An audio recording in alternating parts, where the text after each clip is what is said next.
संहिता 121 और उसकी 1 से 4 पढ़ेंगे।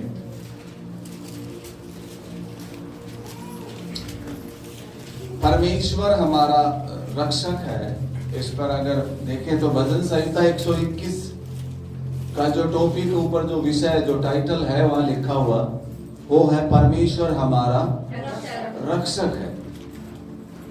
परमेश्वर हमारा रक्षक है, ऐसा बोलकर लोग सो जाएं ये भी सही नहीं है, ये भी सही नहीं है। हमें क्या करना चाहिए उसमें? हाँ पढ़िए।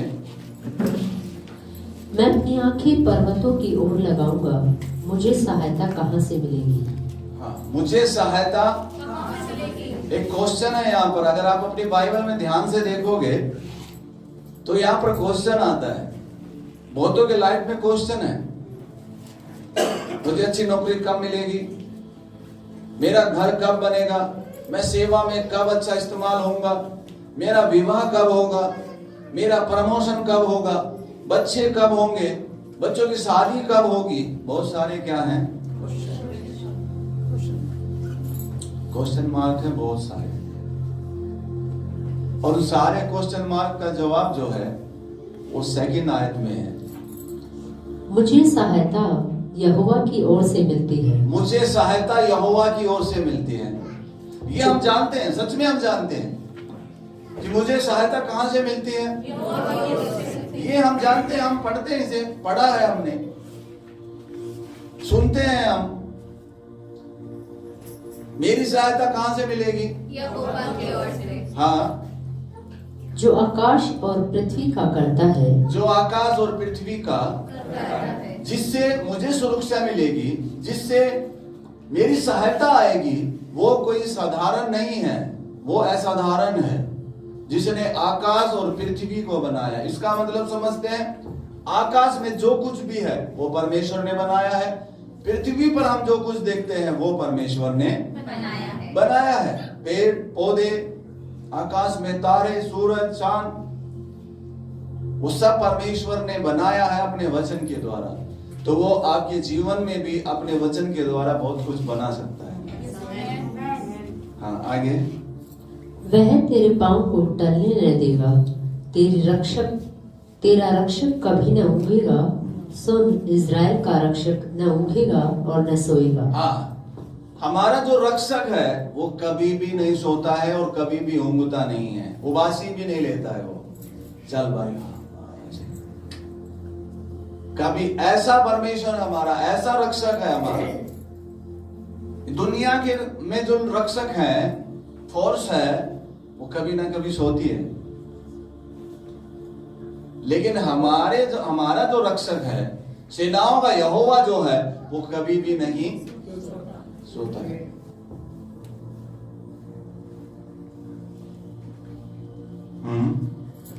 चार तक।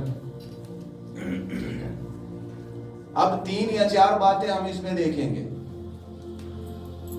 पहली बात, हमारा भरोसा जो है ना वो हमें परमेश्वर पर करना चाहिए कि मेरा परमेश्वर कौन है, ये मुझे पता भी होना चाहिए।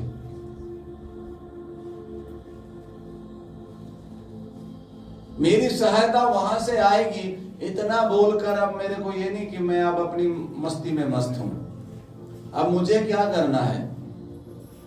पहली बात, भजन संहिता 34 उसकी 5 आयत।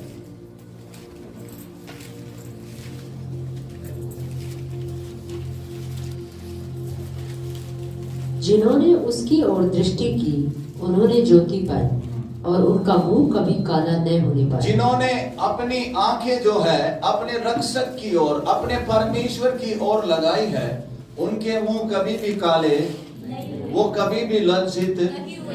हमारा रक्षक कभी नहीं सोता है, कभी नहीं ऊँघता है। कई बार आप दुनिया में कई तरीके के लोगों से आप सुनोगे, वो बोलोगे अभी नहीं, अभी तो सो रहा होगा, मत जगाओ।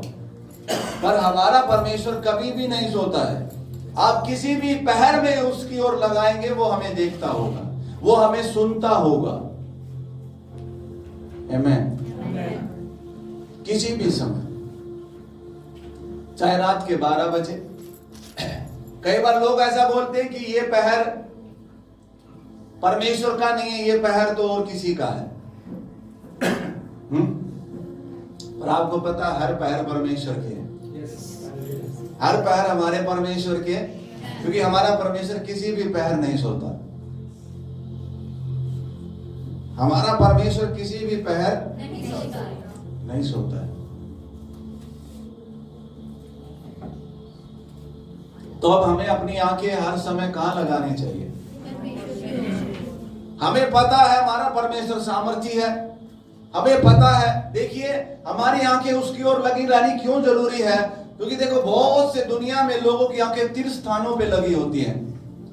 हमारा तो कोई तीर्थ स्थान ही नहीं है, क्योंकि हमारा प्रभु तो तीसरे दिन उस स्थान में से क्या हो गया? जी उठा। तो हमारी आंखें उसकी ओर लगी हैं, उसके वचन की ओर लगी हैं। आमीन। अब हमारी आंखें कहां होनी चाहिए? एक तीर्थ स्थान पे जाने के लिए व्यक्ति को बहुत मेहनत, बहुत खर्चा, बहुत कुछ करना पड़ता है। हमें उसकी ओर आंखें लगाने के लिए कुछ खर्चे नहीं करने। अपनी आंखें कहां लगानी है?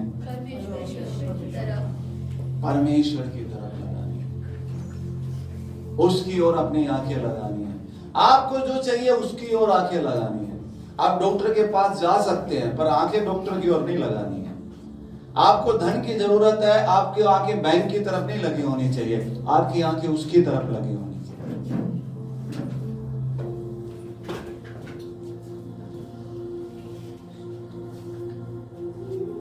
परमेश्वर में जितने भी बाइबल में, पुराने नियम में जितने भी किरदार हुए हैं, उन सब की आंखें परमेश्वर की ओर लगी हुई थी। आपको पता दानियल के समय में आज्ञा निकली थी, अगर इन दिनों में कोई भी राजा को छोड़ किसी और को पूजेगा, किसी और से प्रार्थना करेगा, उसे शेरों की मांद में डाल दिया जाएगा। उस समय में भी दानियल की आंखें किसकी ओर लगी थी? कोठरी बंद करके नहीं, कोठरी की खिड़की खोल कर वो ऊपर की ओर कर रहा था। आमीन, हालेलुया। उस कोठरी में जिसमें वो प्रार्थना करता था, उसकी खिड़की खोलकर परमेश्वर की ओर अपनी आंखें लगाकर वो प्रार्थना कर रहा था।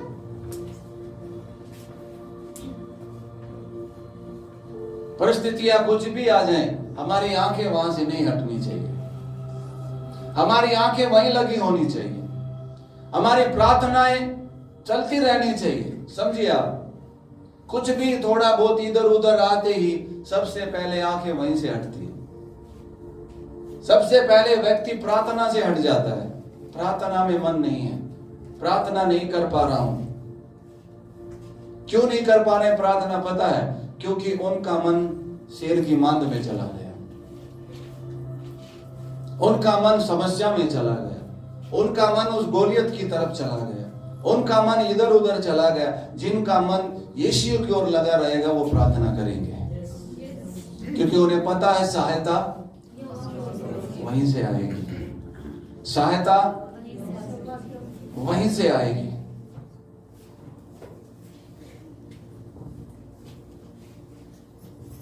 प्रभु के लोगों समझो, सहायता कहां से आएगी? सहायता आपकी बॉस की ओर से नहीं आएगी, सहायता किसी मंत्रियों से नहीं आएगी, सहायता यहोवा की ओर से आएगी। हमारी आंखें वहां लगी होनी चाहिए।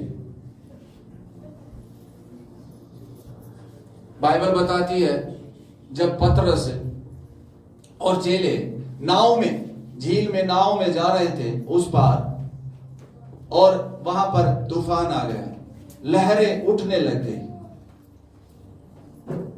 चेलों ने देखा कि कोई जो है वो लहरों पे से चलते हुए आ रहा है, और वो डर गए। उनको लगा भूत आ रहा है, क्योंकि मानसिकता में क्या था उनके में? भूत ही लहरों पे क्या हो सकता है? घर में थोड़ा भी कुछ हलचल हो तो लोगों को ये लगता है भूत आ रहा है। भूत भी तो हो सकता है, पर फिर भी चलो, वहां पर यीशु ने कहा डरो मत, मैं हूं। 11 जनों को फिर भी कोई हियाव नहीं हुआ। प्रभु यीशु ने हमसे सोपन में बात करी, दर्शन में बात करी, अपने जन के द्वारा बात करी, वचन से बात करी, फिर भी एक ही पतरस ने हियाव किया और बोला अगर तू है तो मुझे लहरों पे चलने की क्या दे। और पतरस ने हियाव बांधा और नाव से बाहर कदम रखा। नाव से बाहर कदम रखना इतना आसान नहीं है। पतरस ने ये नहीं बोला प्रभु पहले तू लहरों को थमा दे तब मैं इन पे क्या रखूंगा। हमारी प्रार्थनाएं कैसी होती हैं? प्रभु सब कुछ सही कर दे तब जब चर्च जाऊंगा, सब कुछ ठीक हो जाए तभी प्रार्थना करूंगा। है?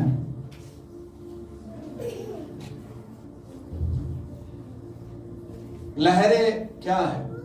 समस्या है ना, कर्जा हो सकता है, कोई परिस्थितियां हो सकती है। प्रभु ये कर्जा हो जाएगा मैं तब देना शुरू करूंगा। लेकिन पतरस ने बोला अगर आप हो तो मुझे क्या दे दो, आज्ञा दे दो। और यीशु ने कहा आजा। और पतरस ने क्या रख दिया? पैर रख दिया। पैर रखते ही मजा आ गया। पहला पैर रखते दूसरा तो अपने आप ही उठ जाता है। हालेलुया। अब पतरस चल रहा है किसकी ओर देखता हुआ? अगर आप परिस्थितियां लहरों पे हमेशा विक्ट्री चाहते हैं तो यीशु की ओर देखकर ही चलो। यीशु की ओर देखकर ही चलो। पतरस चलता रहा, पतरस चलता रहा, पतरस चलता रहा यीशु की ओर देख। एकदम से उसने यीशु की ओर से अपनी आंखें उठाकर लहरों की तरफ आ गया। अरे मैं तो लहरों पे चल रहा हूं। और जैसे उसकी आंखें यीशु से हटकर लहरों की तरफ आई तो पतरस अब क्या होने लग गया? क्या होने लग गया? आज बहुतों की आंखें वहां से हट गई हैं और वो लहरों की तरफ आ गई। वो क्या हो रहे हैं? डूबे नहीं है, डूब रहे हैं। गपच गपच हो रही है।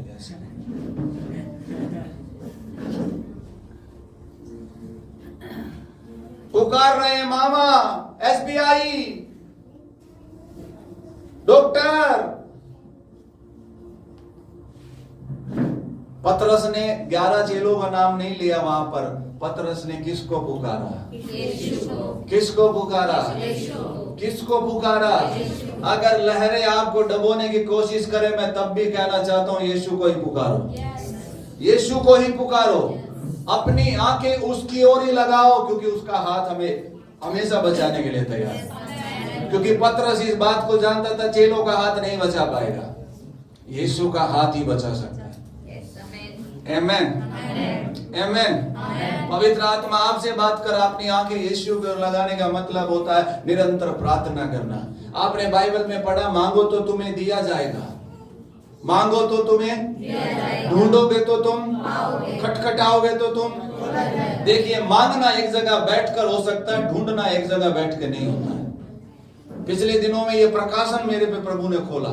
इस वचन का मैंने प्रचार भी किया, मैंने सुना भी, लेकिन उस दिन पवित्र आत्मा ने एक प्रकाशन खोला। मांगना एक जगह बैठकर कर सकते हैं, पर जो मांग रहे हैं उसे हमें ढूंढना होता है। तो ढूंढना अलग अलग घूमकर ही होता है। और खटखटाना हम तभी कर सकते हैं जब हमने उसे ढूंढ लिया हो। जब हमने उसे ढूंढ लिया हो, यही वो घर है। और जब हम उसे खटखटाने लग जाते हैं तो वो खुलता है। ढूंढने से नहीं खुलता है, ढूंढने से वो पाता है। और खटखटाने से वो क्या होता है? खुलता है। ध्यान रखो। अपनी आंखें वहां लगाओ ना, सहायता वहीं से मिलेगी। परमेश्वर की ओर से सहायता मिलेगी। हमारे रिश्तेदारों से, हमारे लोगों से सहानुभूति मिल सकती है हमें, बस थोड़ी देर की, और कुछ नहीं मिलेगा। और कुछ लोग तो शायद हमारे मजे लेने आते होंगे।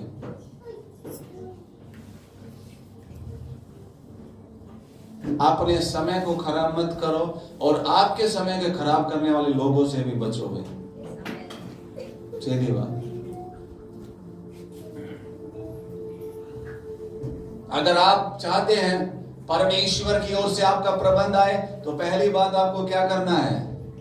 अपनी आंखें परमेश्वर की ओर लगाना है।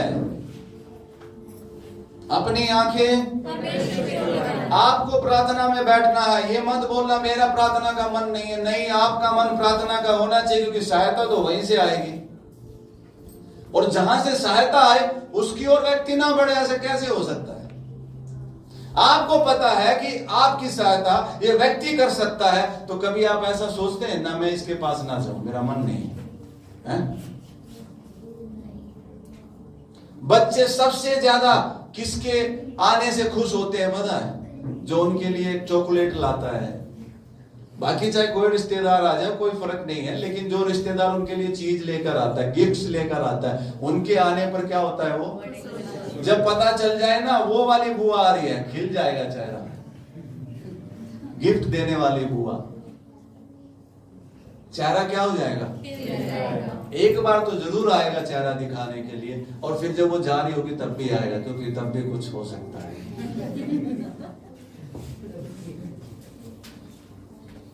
पवित्र आत्मा हमसे बात कर रहा है, अपनी आंखें लगातार उसकी ओर लगाओ, सहायता उससे ही क्या होगी? आएगी। यूसुफ के बारे में आपने बाइबल में पढ़ा होगा, अब्राहम का पड़पोता था वो। अब्राहम से इसहाक, इसहाक से याकूब, याकूब से यूसुफ हुआ। 13 साल उसके उस दर्शन को पूरा होने में लग गए, लेकिन उन 13 साल वो अपनी आंखें यीशु की ओर लगाएगा। भाइयों ने उसका मजाक उड़ाया, तब भी वो अपनी आंखें कहां लगाए रहा? हमें तो कोई थोड़ा सा ही कह दे, हम तो बस अलग ही हो जाते हैं। रेलवे स्टेशन की तरफ लोग भागने लग जाते हैं। क्या हो गया भाई? पत्नी ने कुछ कह दिया, पति ने कुछ कह दिया, माँ बाप ने कुछ कह दिया, इसलिए घर से क्या हो जाते हैं? इतना ही नहीं, उसके साथ उसे खड्डे में डाल दिया, खड्डे में अंधेरे में डाल दिया, खड्डे में अकेला है वो अभी। खड्डे में से भी वो नहीं घबराया, क्योंकि उसको पता है जिसकी ओर आंखें लगा रहा है ना वो जगत की ज्योति है। ये कुएं का अंधेरा उस पर कोई प्रभाव नहीं डालेगा। हालेलुया। और वो खड्डे से भी अपनी आंखें किसकी ओर लगा रहा है? तभी उनके भाइयों में से एक के अंदर विचार आया, अपने भाई को ऐसे खड्डे में डाल के मारना अच्छा नहीं है, ऐसा करो ना इसको बेच दो ना, कुछ पैसे आएंगे। वो खड्डे से निकाला गया, पोतीफर के घर वो पहुंच गया। अब पोतीफर के घर में भी उसकी आंखें किसकी ओर लगी हैं? ये नहीं कि उसकी आंखें पोतीफर की ओर लगी हैं। आप नौकरी करने जाते हैं, करना चाहिए क्योंकि प्रभु की ओर से आशीष है, लेकिन आपकी आंखें उस बॉस की या उस कंपनी की ओर नहीं होनी चाहिए, आपकी आंखें यीशु की ओर होनी चाहिए। अब कुछ समय बाद वो वहां से भी क्या कर दिया गया? निकाल दिया गया। फिर वो कहां चला गया? जेल में। ऐसे करते करते उसे कितने साल लगे? 13 साल। लोग बोलते हैं कहां गया तेरा सोपन, कहां गया तेरा दर्शन, कहां गया तेरा परमेश्वर? पर वो जानता था मेरा समय आ गया है, मेरा समय आएगा। आमेन। जितनों ने उसकी ओर आंखें लगाई है उनकी लोकेशन चेंज हो रही है, उनकी लोकेशन चेंज हो रही है, उनकी लोकेशन चेंज हो रही है। हालेलुया। जितनों ने अपनी आंखें उसकी ओर लगाई हैं, ये बचे हुए दिन जो 38 दिन इस साल के बचे हुए हैं, अपनी आंखें उसकी ओर लगाओ, आपकी लोकेशन चेंज हो जाएगी। लोग सोचेंगे हम तो उसी लोकेशन में देखने आए, लेकिन वो उस लोकेशन में है ही नहीं, उस लोकेशन में है ही नहीं। अब वो खड्डे में नहीं है, अब वो पोतीफर के घर में नहीं है, अब वो जेल में नहीं है, अब वो महल में है, महल में है। और महल में कोई छोटा मोटा कर्मचारी नहीं है, एक प्रधानमंत्री है वहाँ, राजा के बाद उसी की चलती है। हालेलुया। राजा के बाद उसकी चलती है, उसकी ओर आंखें लगाने वालों को परमेश्वर प्रधानों के साथ खड़ा करता है। मैं भविष्यवाणी कर रहा हूँ, आप प्रधानों के साथ खड़े हो। पर क्या लगाए रखनी है? क्या लगाए रखनी है? अरे भाई कुछ कहें, पोतीफर में कुछ कहें, जेल में कुछ कहें, हमें कोई फर्क नहीं पड़ता। हमें पता अपनी आंखें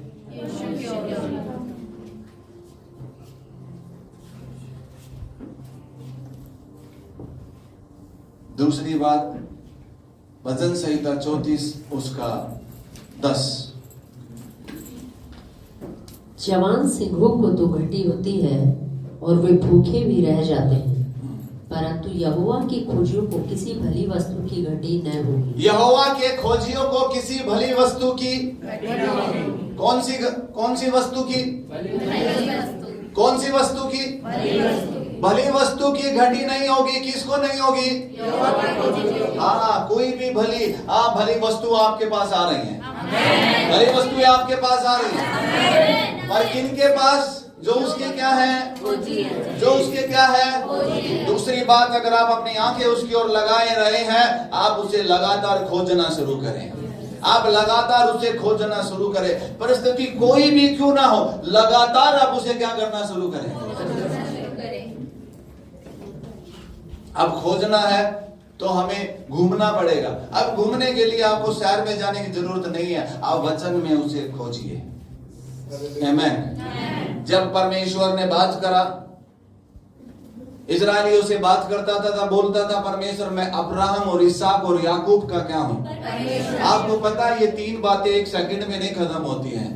उसका मतलब वो परमेश्वर उन्हें कह रहा था, मैं अब्राहम के साथ रहा ना, मैंने जो अब्राहम के लिए किया, मैंने जो इसहाक के लिए किया, मैंने जो याकूब के लिए किया, मैं वही परमेश्वर हूं। उसकी खोज करो कि क्या परमेश्वर ने अब्राहम के लिए किया, वो आपको पता होना चाहिए। क्या परमेश्वर ने इसहाक के लिए किया, वो आपको पता होना चाहिए। क्या परमेश्वर ने याकूब के लिए किया, वो आपको पता होना चाहिए।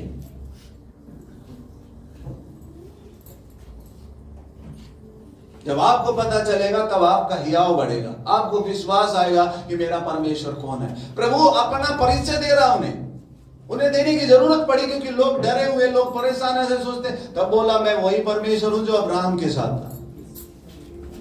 आमीन। मेरा परमेश्वर सोता नहीं है, ऊँघता नहीं है। हालेलुया। आग में से होके जाऊंगा तब भी वो मेरे साथ है, जल में से जाऊंगा तब भी वो मेरे क्या है? साथ है। पर हम तो औरों के साथ चलना चाहते हैं, भीड़ के साथ चलना चाहते हैं। अपनी आंखें उसकी ओर लगाओ, क्योंकि सहायता फिर उसे लगातार क्या करने लगो? लगातार उसे खोजो, लगातार उसे खोजना कैसे हम बाइबल में देख सकते हैं। जब मूसा मर गया और इजरायलियों की अगुवाई करने की जिम्मेदारी यहोशू के ऊपर आ गई, तो यहोशू घबराया हुआ था, क्योंकि अब तक जो भी कुछ किया उसने मूसा की अगुवाई में किया। बाप था ना, तो उसे कोई दिक्कत नहीं थी, सारे काम बाप ही करता था। शादी हुई तो बाप नहीं पता कौन सा बैंक्वेट हॉल कितने में बुक करना है ना, सब कुछ कौन करता था? बाप बहुत महत्वपूर्ण है, ध्यान रखना। बाप, मैं आत्मिक बाप की बात भी कर रहा हूं यहाँ पे। आत्मिक बाप वो है जैसे घर पे छत होती है। अगर आत्मिक अगुआ नहीं है किसी के जीवन में, तो बिना छत के घरों में रह रहे हैं। और बिना छत के घर कैसे होते हैं? धूप भी आएगी, बारिश भी आएगी। ये भी एक मैसेज है।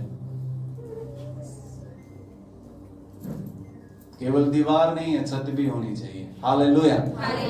पर परमेश्वर ने यहोशू को संदेश दिया, यहोशू के सिर पर हाथ नहीं रखा, ऐसा नहीं बोला लो मैंने रख दिया जा। उसको कुछ निर्देश दिए, कुछ काम दिया, बोला हियाव बांध, और जो व्यवस्था मेरे दास मूसा ने तुम्हें दी है, रात दिन उसमें क्या कर। कब करना है? रात आपको बताएं, दिन में तो सारे दिन काम में ध्यान देते हैं, रात को टीवी में ध्यान देते हैं,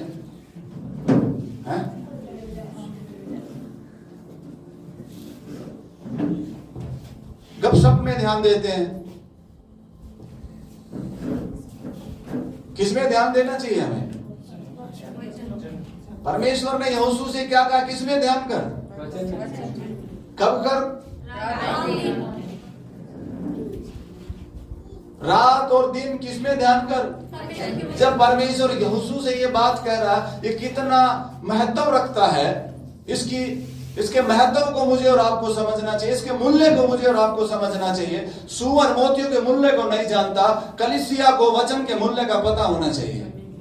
सुअर लोग जो है वो वचन के मूल्य को नहीं समझेंगे, लेकिन परमेश्वर के बेटे और बेटी उस मूल्य को समझेंगे।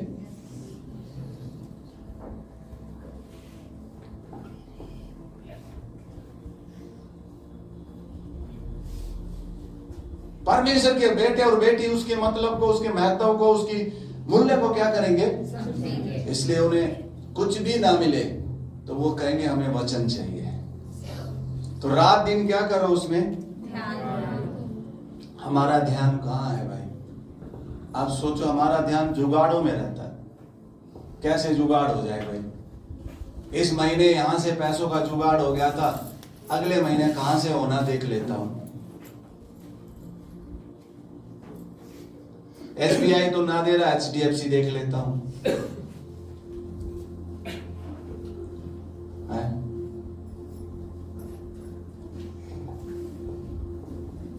मुझे किस में खोजना शुरू करना है?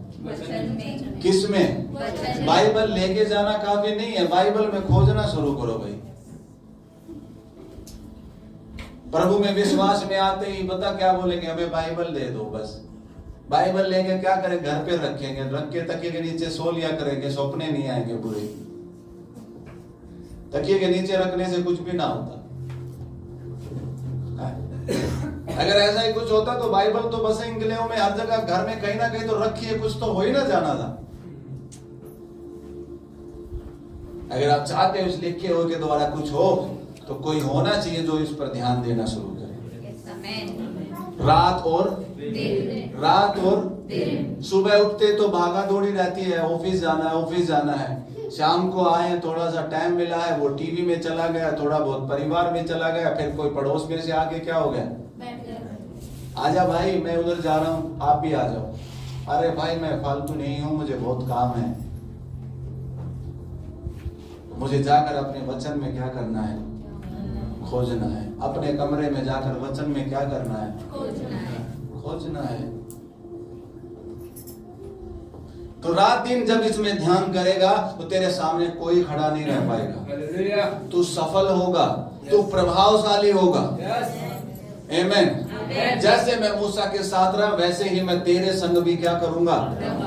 आपकी परिस्थिति कोई भी क्यों ना, आप बैठकर वचन में ध्यान दो ना। इंस्टाग्राम में क्यों दे रहे हो? फेसबुक में क्यों दे रहे हो? ध्यान किस में देना चाहिए? ध्यान किस में देना चाहिए? हाँ, अगर कोई ऑफिस का काम आप फेसबुक में कर रहे, कर लो भाई। इंस्टाग्राम में अगर आपको जरूरी काम है वो कर लो, लेकिन जरूरी नहीं है तो क्यों अपना समय रील में बर्बाद कर रहे हो? उसने तो, वो तो खाली बैठे इसलिए रील बना रहे हैं, कमाना इसलिए रील बना रहे हैं। हम क्यों बेवकूफ बने? हम क्यों मूर्ख बने? मूर्ख व्यक्ति है जो अपना घर रेत पर बनाते हैं, पर बुद्धिमान व्यक्ति अपना घर किस पे बनाते हैं? मूर्ख व्यक्ति है जो औरों की रीलों में अपने समय को बर्बाद कर रहे हैं, फालतू फंड की रीलों में समय बर्बाद कर रहे हैं। सास ने ये कर दिया, बहू ने ये कर दिया, पति ने ये कर दिया, पत्नी ने ये कर दिया, बच्चे ऐसा कर रहे हैं, माँ बाप ऐसा कर रहे हैं। इस तरीके की रीलें ज्यादा बनती हैं।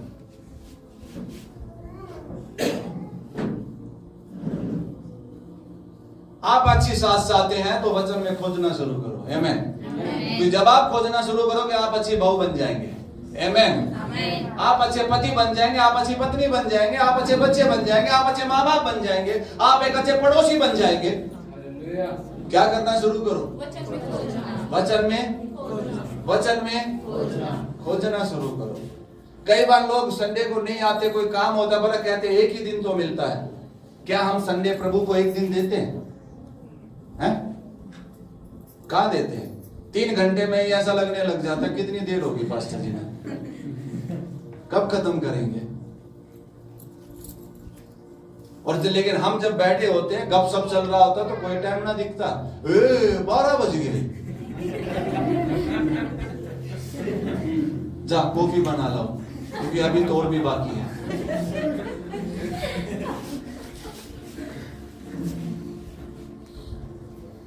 आपको मौका मिले ना 10 मिनट का भी, आप वचन खोलकर मनन करो, क्योंकि आपका छुटकारा वही है। आपको जो चाहिए वो वही है। आमीन। जब मैं प्रभु में आया तो प्रभु ने एक ऐसी चाहत मेरे अंदर डाली, वचन मेरे अंदर जाने की। बार बार जितना हो सके घंटों वचन। और मैं कहूंगा जब बाढ़ आई, तूफान आया, आंधी आई, लहरें उठी, जो वचन मेरे अंदर था ना उसने मेरी सुरक्षा की। बाढ़ जब आती है, अगर वो किसी चीज से टकराएगी तो वो गिर जाएगी, पर बाढ़ वचन को कभी नहीं गिरा सकती। तूफान वचन को कभी नहीं गिरा सकता।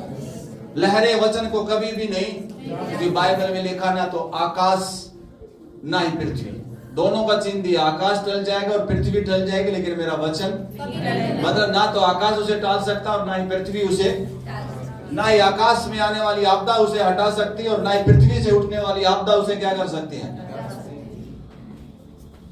तो ऐसा वचन जो नहीं टलता है, अपना ध्यान हमें कहाँ लगाना चाहिए, उसी की ओर हमें ध्यान लगाना चाहिए। लेकिन वो तो साइड रखा, हमारा ध्यान हमारे किसी परिवार में, रिश्तेदारों में, दोस्तों में है, खास में है, एक्टर में है, एक्ट्रेस में है, वगैरह वगैरह। जिसने हमें चोट पहुंचा दी है उसमें ध्यान है, कब गिरेगा पता नहीं। हमारा ध्यान, हमारा सम्मान हमें पता होना चाहिए कहां से आता है, प्रभु की ओर से, क्योंकि वो हमारी सहायता कहां से आती है, आप वचन को लेकर जाओ। बाइबल में लिखा, उसने कहा वही है जो हमारे दुश्मनों के सामने हमारे लिए मेज बिछाता है। हमारा वैसे शैतान को छोड़ कोई दुश्मन नहीं है, पर कोई बनता भी है तो परमेश्वर उनके सामने हमारे लिए मेज बिछाता है। क्या बिछाता है? मेज बिछाता है। हालेलुया। हो सकता है लोग हमारे लिए रोने की तराई बनाने की कोशिश करें, पर वही नाचने की तराई बन जाएगी, वही आनंद की तराई बन जाएगी। हो सकता है लोग सोचे घोर अंधकार की तराई में होकर चल रहे, पर वही उजाले की तराई बन जाएगी, क्योंकि हमारा उजाला सूरज या चांद से नहीं, हमारा उजाला यीशु से है। आमेन, आमेन। पवित्र आत्मा इतना ही मदद करे कि आज के वचन को या यहाँ पर बोलने वाले वचनों को आप समझ जाएं। आपके पास ये बाइबल मात्र कोई नॉर्मल बुक नहीं है, ये परमेश्वर की ओर से सामर्थ्य है, या कहूं तो उसका प्रेम पत्र है, या कहूं तो आपके लिए परमेश्वर की सामर्थ है, आपके लिए जीवन है, क्योंकि मेरे वचन में जीवन है, ऐसा प्रभु ने कहा। हमारा परिश्रम होना चाहिए जीवन के लिए, पर हम सबसे ज्यादा परिश्रम कर दे। बाइबल में यीशु ने नहीं कहा, यीशु ने कैसा कहा पता ना आपको, मनुष्य केवल रोटी से ही जीवित नहीं रहता, मेरे मुख से निकले हुए वचन से क्या रहता है, मतलब। लेकिन इंसान सबसे ज्यादा ध्यान किस में लगा रहता है? रोटी में ना। कहां से कमानी, कैसे, मतलब जीविका। रोटी मतलब क्या है? जीविका, एक भौतिक जीविका, शरीर की जीविका, उसी पे सारा फोकस क्या है? इंजीनियर बनना है, आईएएस बनना है, प्रभु बनाए। आमेन। जहां तुम 8 घंटे उस पढ़ाई में समय दे रहे हो, उसी में से क्या 1 घंटा प्रभु के लिए नहीं? उसके लिए तो 15 मिनट देकर लगता है हमने बहुत दे तो दिया। और आपको एक बात और बताना चाहता हूं, पहला परमेश्वर ही है, दूसरा परमेश्वर नहीं है। अपने जीवन में आप परमेश्वर को पहला रखने लगेंगे ना, आपकी शायद कोई कमजोरी हो सकती है, पर परमेश्वर आपको संसार में पहला बना देगा। आमीन। हो सकता है हाई कॉलेज की आप फीस नहीं भर पाए, पर कोई बात नहीं, उसी कॉलेज में प्रभु आपको प्रोफेसर बना देगा, अगर आप पहला